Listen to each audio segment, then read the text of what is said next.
नमो नमः। सबको मेरा नमस्कार। आज हम कक्षा छठी का द्वादशः पाठः 12वां पाठ का अभ्यास पढ़ेंगे। 10वां त्वमसि पाठ का नाम है 10 में तुम हो। इसके आज हम अभ्यास के प्रश्न उत्तर पढ़ेंगे। उससे पहले मैं आपको शब्दार्थ समझा दूं। इदानीम करते हैं अब, एकदा एक बार, स्नानाय नहाने के लिए, निर्मलम साफ, शीतलम ठंडा, तीर्थवा तैरकर, नायकः नेता, चिरम देर तक, उत्तीर्णः पार कर लिया।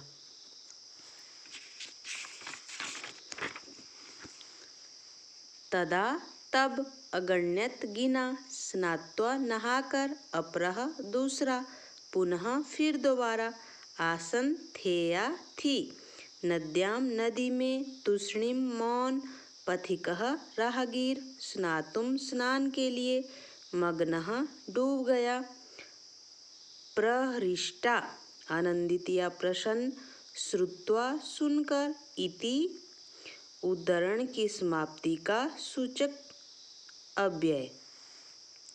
इति शब्द अव्यय है जो परिवर्तित नहीं होता। तो इसका मतलब जब भी आप किसी कॉन्टेक्स्ट को समाप्त करते हैं, सेंटेंस को, तो उसके सूचक के रूप में इसका प्रयोग किया जाता है। इति उद्धरण की समाप्ति का सूचक अव्यय। उदाहरण करते हैं कि कोई भी आप सेंटेंस है उसको जब समाप्त करते हैं तो इति का प्रयोग करते हैं। यह सूचक अव्यय है। अब हम अभ्यास पढ़ेंगे इस पाठ का। प्रश्न नंबर 1 है, उच्चारणम कुरुत, उच्चारण करें। पुल्लिंगे, स्त्रीलिंगे, नपुंसकलिंगे। पुल्लिंग में बहुत ही इम्पोर्टेंट है यह। पुल्लिंग में एक को कहते हैं एकः, स्त्रीलिंग में एका, नपुंसकलिंग में एकम। जैसे एकः बालका, एका बालिका, एकम फलम। तो बालक पुल्लिंग है, बालिका स्त्रीलिंग है और फल नपुंसकलिंग है। एकः, यह मैं आपके समझाने के लिए आपको बता रही हूँ ताकि आपको समझ आ जाए। एकः बालकः, एका बालिका, एकम फलम।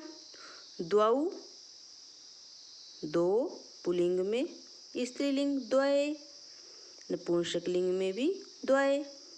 त्रयः, स्त्रीलिंग में तीसरः, नपुंसकलिंग में त्रीणि। पुल्लिंग में चत्वारः, स्त्रीलिंग चतस्रः, नपुंसकलिंग में चत्वारि। जैसे हमारे पास चत्वारः बालकः, चतस्रः बालिका और चत्वारि फलानि, फलम फले फलानि, बहुवचन में फलानि। द्वौ बालकौ, इस तरह से त्रयः बालकः, नपुंसकलिंग में बालिका के लिए और स्त्रीलिंग में बालिका और नपुंसकलिंग में कोई भी शब्द होगा तो उसके साथ आप इस तरह से एकम, द्वये, त्रीणि, चत्वारि, इस तरह से आप प्रयोग करेंगे। लेकिन यहाँ इस पाठ में सिर्फ उच्चारण के लिए ही कहा है कि उच्चारण करें। तो पुल्लिंगे एकः, स्त्रीलिंगे एका, नपुंसकलिंगे एकम। पुल्लिंगे द्वौ, स्त्रीलिंगे द्वये, नपुंसकलिंगे द्वये। पुल्लिंगे त्रयः, स्त्रीलिंगे तीसरः, नपुंसकलिंगे त्रीणि। पुल्लिंगे चत्वारः, स्त्रीलिंगे चतस्रः, नपुंसकलिंगे चत्वारि। आगे पंच, पंच, पंच, 4 से आगे जो गिनती है वह तीनों लिंगों में एक समान चलेगी। पंच, पंच, पंच, पुल्लिंग में भी पंच, स्त्रीलिंग में भी पंच और नपुंसकलिंग में भी पंच। षट, षट, षट, सप्त, सप्त, सप्त, अष्ट, अष्ट, अष्ट, नव, नव, नव, 10, 10, 10। आगे हमारे पास प्रश्न नंबर 2 है। प्रश्नानाम उत्तराणि लिखत, प्रश्नों के उत्तर लिखिए। कति बालकाः स्नानाय गच्छन्, कितने बालक स्नान के लिए गए थे? 10 बालकाः स्नानाय अगच्छन्। 10 बालक स्नान के लिए गए थे। ते स्नानाय कुत्र अगच्छन्। वे स्नान के लिए कहाँ गए थे? तो कुत्र के स्थान पर लिखेंगे नदीम। ते स्नानाय नदीम अगच्छन्। ग है ते कम निश्चयम् अकुर्वन्। ते निश्चयम् अकुर्वन् यत् दस्मः नद्यां मग्नः। ते निश्चयम् अकुर्वन् यत् दस्मः नद्यां मग्नः। घ मार्गे कः आगच्छत्। रास्ते में कौन आया? मार्गे पथिकः आगच्छत्। मार्ग में पथिक आया। पथिका किम अवदत्। पथिक ने क्या कहा? पथिका अवदत् 10वां त्वम् असि। पथिक ने कहा 10 में तुम हो। आगे प्रश्न नंबर 3 है शुद्ध कथनानाम समक्षम। सही का निशान लगाइए। इति अशुद्ध कथनानाम समक्षम गलत, रॉन्ग का निशान लगाइए। सही और गलत के आपने निशान चिन्ह लगाने हैं। कुरुत ऐसा यहाँ पे कहा गया है। 10 बालकाः स्नानाय अगच्छन्। 10 बालक स्नान के लिए गए तो यह सही है। सर्वे वाटिकायाम अभ्रमन्। सभी वाटिका में घूमने लगे, ये गलत है क्योंकि स्नान के लिए वाटिका में नहीं गए थे, वो नदी में गए थे। ते वस्तुतः 9 बालका एव आसन्। वे वास्तव में 9 ही बालक थे, गलत क्योंकि बालक कितने थे? 10। बालकः स्वयं न अगण्यत्। बालक ने स्वयं को नहीं गिना, सही है, ठीक है। एकः बालकः नद्यां मग्नः। एक बालक नदी में डूब गया, गलत है। बालक नदी में नहीं डूबा था, लेकिन एक बालक ने स्वयं को नहीं गिना था जो गिनती कर रहा था। ते सुखिता तूष्णीम अतिष्ठन्। वे सुख पूर्वक सुख से चुपचाप खड़े थे, गलत क्योंकि वे दुखी थे कि उनको 10वां बालक नहीं मिल रहा था। वह सोच रहे थे कहीं वह नदी में डूब तो नहीं गया, इसलिए वे चुपचाप खड़े थे।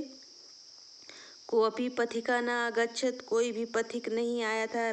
पथिक अर्थ होता है राहगीर, जो रास्ते में चल रहा था। पथिक राहगीर नहीं आया था, कोई भी पथिक नहीं आया था। तो पथिक आया था तो ये भी गलत है क्योंकि पथिक, कोई पथिक नहीं आया, गलत क्योंकि पथिक आया था। आगे हमारे पास नायका अवदत् 10वां त्वम् असि इति। नायक ने कहा 10 में तुम हो, गलत क्योंकि नायक ने नहीं कहा था, पथिक ने कहा था। ते सर्वे प्रहृष्टा भूत्वा गृहम् अगच्छन्। वे सभी प्रसन्न होकर घर गए, सही है।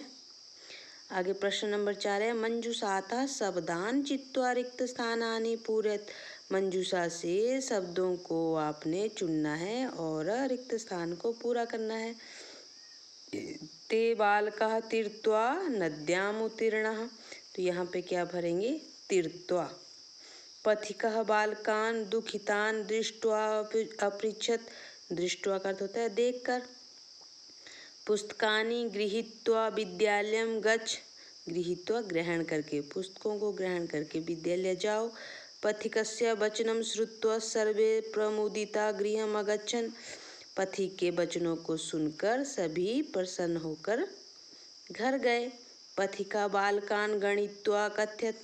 पथिक ने बालकों को गणित्वा गिना, अकथयत् और कहा 10वां त्वम् असि कि 10 में तुम हो। मोहना कार्यं कृत्वा गृहं गच्छति। मोहन कार्य करके घर गृहं गच्छति जाता है। आगे हमारे पास प्रश्न नंबर 5 है चित्राणि दृष्ट्वा संख्यां लिखत। चित्रों को देखना है और उनकी संख्या लिखनी है, तो गिनिए इनको। 1 2 3 4 5 6 7 8। तो यहाँ पे 8 लिखेंगे और यहाँ पे 3 है, लेकिन ये स्त्रीलिंग है, मैंने पीछे बताया। तो इसमें क्या भरेंगे हम? तीसरा चटकः। आगे यहाँ पे पुस्तकम है, नपुंसक लिंग है, एकम पुस्तकम। यहाँ पे 2 मोर हैं तो लिखेंगे द्वौ म्यूरौ। आगे हमारे पास बालिके हैं, 2 बालिकाएं हैं, द्वय बालिके। अब हमारे पास तालः, ताले हैं, 1 2 3 4 5 6 6 तालः। कपोतः हैं कबूतर। एकः द्वौ त्रयः चत्वारः पंच, यहाँ पे हम पंच लिखेंगे। अब हमारे पास पत्राणि है। एकः द्वौ त्रयः चत्वारः पंच षट् सप्त अष्ट नव 10 पत्राणि। तो इस तरह से आप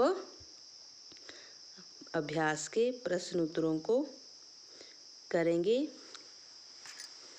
यदि आपको समझ नहीं आया हो तो आप कमेंट अवश्य करें तथा बताएं कि आपको कहाँ समझ नहीं आया,